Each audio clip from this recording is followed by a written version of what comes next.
was young, and I know I shouldn't have slept with him. I slept with DeCarlo like 4 or 5 times. She was willing to give him an STD before he even had the chance to take the SAT. This topic, which was sent to me by one of my subscribers, a 20-year-old woman accuses a 14-year-old boy of possibly being the father of her child. Jesus Christ. And before I start the video, don't treat me like one of your side pieces. Hit that like and subscribe button, and if you are new, welcome.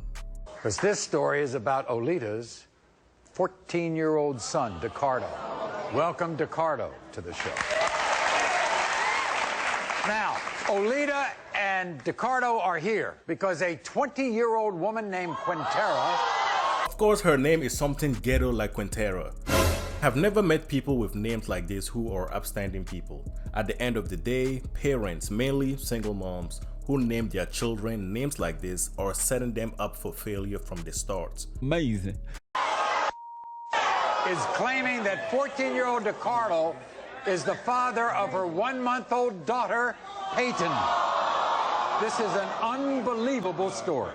There's a 20-year-old girl named Quintera who's a close family friend of ours who's claiming that she has a baby by my 14-year-old son. DeCarlo was only 13 and still a virgin when they... What I really want to know is, how is she not in jail? Because that means she slept with him when he was 13 years old and somehow decided to come up here to see if he is the father or not. That was the dumbest shit I heard all day. If the roles were reversed and it was a 20-year-old man that got a 13-year-old pregnant, do you think he will even get the chance to come up here and do something as stupid as this? Nope. She committed a crime but was still allowed to come up there to see if he is the father. I feel like she robbed him of his innocence. I lost my virginity, Quintera. It was my first time.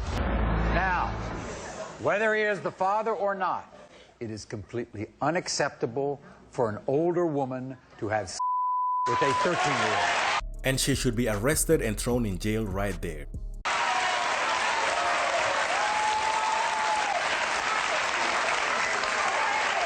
Did you know that your son at 13 years old was sexually active? Of course I did not know. You know, I mean, that's one of the parents' fears, or something that a parent always thinks about, is their child having... Please tell me you were a virgin before this happened. Yes, I was, actually, until I met her. So, I mean, it's a possibility, but he's too young to have a baby right now. Children are the most unprotected group of people. This is one of the biggest reasons why fathers are important in their children's lives. If that boy had his dad in his life, do you think that he would end up sleeping with a 20-year-old woman? Nope. And if the 20-year-old woman had her dad in her life, do you think that she would have ended up being for the streets, sleeping with multiple men, as well as a 13-year-old boy? Most of the times, fathers are not there because they did not want a child in the first place or were not ready to be a dad, but the mother keeps it anyways because she wanted a child or she thought having a child will make the man stay. And now the mother is out there working or living her best life while the children have to take care of themselves, or the grandparents are taking care of the children. You think they look alike? She looks just like her mom, so I can't really say. She doesn't look anything like my baby. What are your feelings towards her? You are a poster child for every teenager, boy or girl, about what can go wrong if you have at this age. Everybody, this is what Quintera had to say. I'm here to find out if DeCarlo is the father of my baby Peyton. I know he was young, and I know I shouldn't have slept with him. I slept with DeCarlo like 4 or 5 times, but I knew it wasn't the right thing to do. It happened, and I know I can't change that, but now I have a baby, and I need help from DeCarlo and his family. The fact that a 20-year-old woman slept with a 13-year-old boy, which is a crime, shows you the amount of passes that we give women in society today that we will never tolerate from men. Everybody, welcome Quintera to the show. First of all, there are a lot of people watching this show today, both in our live audience and back home, are saying, you committed a crime.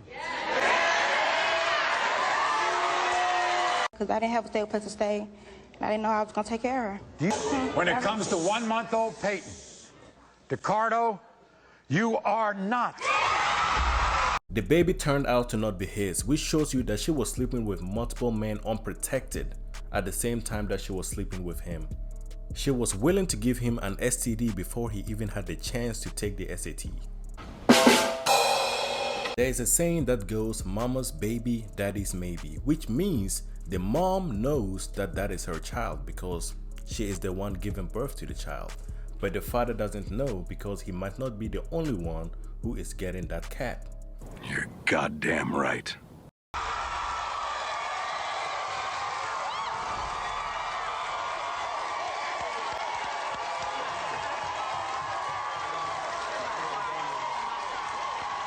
As they would say back home where I grew up, you dodged a big bullet. We'll be back right after. The U.S. has the highest rate of children living in single-parent households of any nation. About 80% of single-parent homes are led by single mothers. And 23% of children living with one parent and no other adult. The United States is 3 times the world average of 7%. So 23% is U.S., 7% is world average, 90% of all homelessness and runaway children, 63% of teens, 85% of children and teens with behavioral disorders come from fatherless homes. Roughly 70% of teenage pregnancies come from women raised in fatherless homes. These same women have significantly higher than women raised by both a father and a mother. If this one's one of the most interesting stats. If a man and a wife raise a child, they're less likely to end up in jail, but they have the same chance as children raised by just their fathers. And before I end this video, don't treat me like one of your side pieces. Hit that like, comment, share, and subscribe button. And until next time, stay blessed.